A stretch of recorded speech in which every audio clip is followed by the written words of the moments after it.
ప్రభువును లోకరక్షకుడైన దేవుని పేరట మీ అందరికీ శుభాభివందనములు తెలియజేసుకుంటున్నాను. జీసస్ న్యూ క్రియేషన్ మినిస్ట్రీస్ ద్వారా ఈ రీతిగా ప్రతిరోజు అనుదిన ఆహారమును మీతో పంచుకోవడానికి దేవుడిస్తున్నటువంటి కృపను బట్టి దేవునికి ఎనలేని కృతజ్ఞతలు. ప్రియులారా, అందరూ ఎలా ఉన్నారు? వాక్యం విని బలపడుతున్న విధానాన్ని బట్టి మరి నేనెంతో సంతోషిస్తూ ఉన్నాను. అనేక మంది ఫోన్ల ద్వారా తెలియజేస్తూ ఉన్నారు. అందుని బట్టి దేవుని నామానికి మహిమ కలుగును గాక. వాక్య ధ్యానంలోనికి మనం వెళ్దాము. మార్కు సువార్త 11వ అధ్యాయము 2వ వచనం. మీ ఎదుటనున్న గ్రామమునకు వెళ్ళుడి, అందులో మీరు ప్రవేశింపగానే కట్టబడి ఉన్న గాడిద పిల్ల మీకు కనబడును.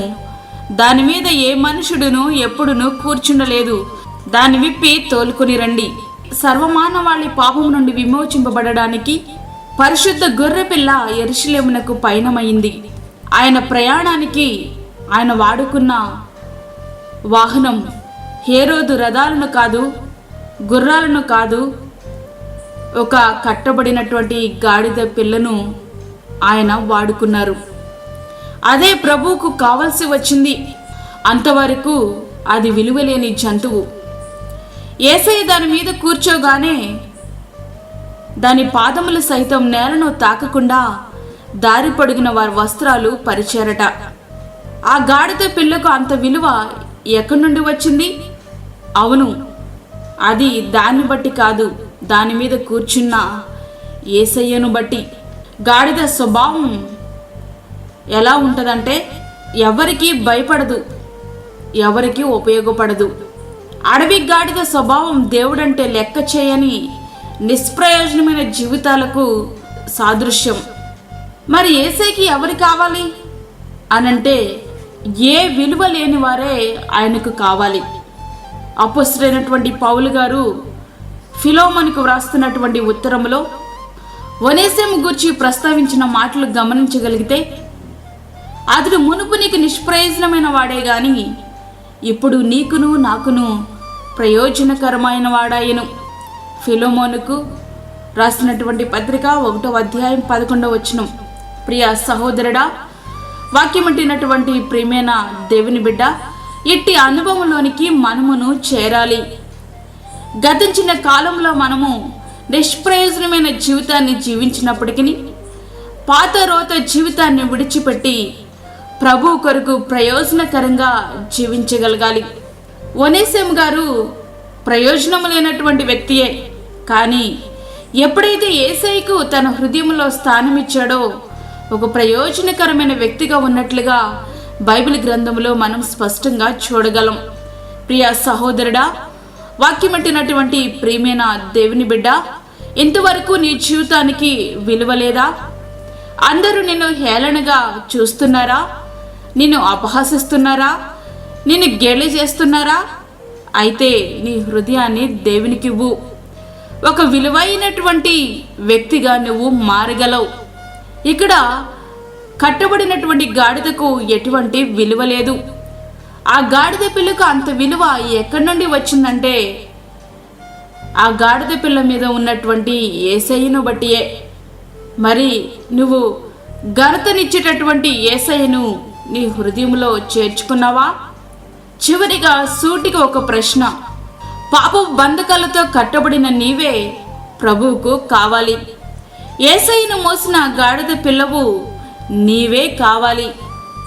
యేసయ్యతోనే నీ జీవితానికి విలువ, లేకుంటే నీ జీవితానికి అర్థమే లేదు.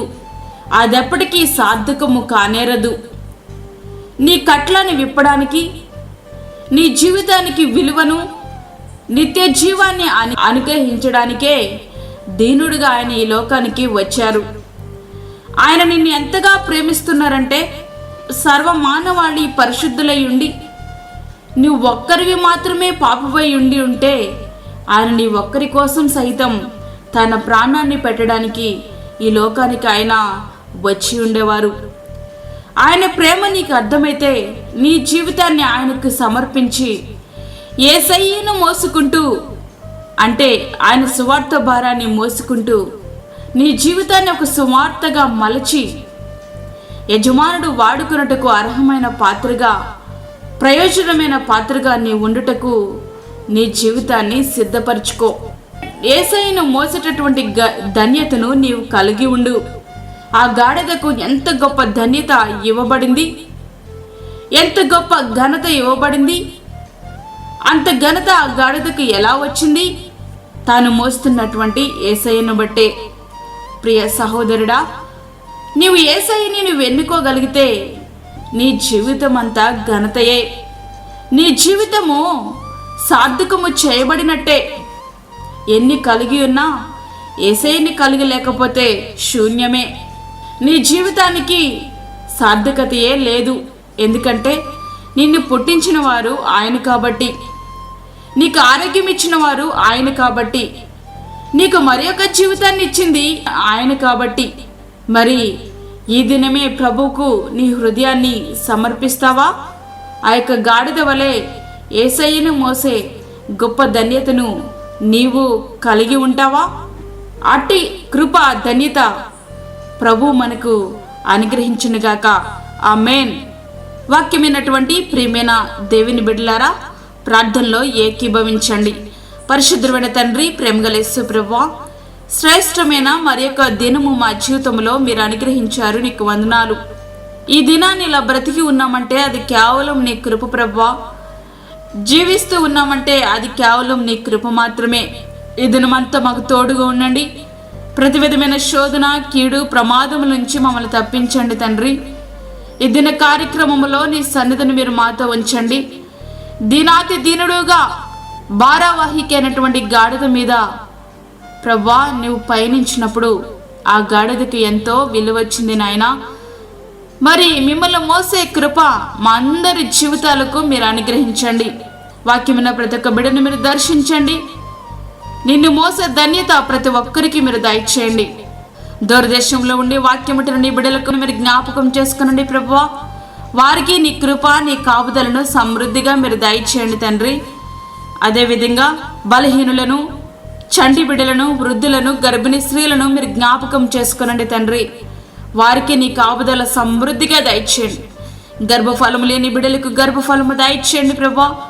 అప్పుల బాధలతో ఇబ్బంది పడుచుండి ఈ బిడ్డల యొక్క అవసరతలు మీరు తీర్చండి. ఇది మనమంతా నీ సన్నిధిని, నీ కృప ఎల్లప్పుడూ మాకు తోడుగా ఉంచుతారని నమ్ముచు యేసు పరిశుద్ధ నామమున అడిగి వేడుకుంటున్నాము తండ్రి. ఆమేన్. ఈ యొక్క వర్తమానములు మీ బంధువులకు, మీ స్నేహితులకు షేర్ చేయండి. దేవుని సేవలో మీరు కూడా పాలుభాగస్తులు కండి. అదేవిధంగా మీ ప్రార్థన అవసరతలు మాకు తెలియచేయండి. మా ఫోన్ నంబర్ 9177377559. దేవుడి మిమ్మును, మీ కుటుంబమును దీవించునుగాక. ఆమేన్. దేవుని సేవలో మీ సహోదరి అన్నామణి సాల్మన్.